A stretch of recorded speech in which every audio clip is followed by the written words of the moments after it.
everyone, my name is Priyanshi. Today I am explaining the parts of the leaf. There are 4 parts of the leaf. Stomata. Stomata are small openings in the lower surface of the leaf. It helps in the exchange of gases like carbon dioxide, oxygen.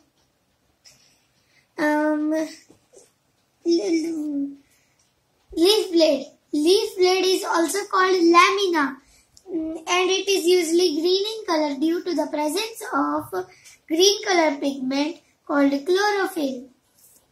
It is usually thin and broad part of the leaf.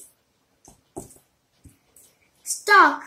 Stalk helps to attach the leaves to the plant.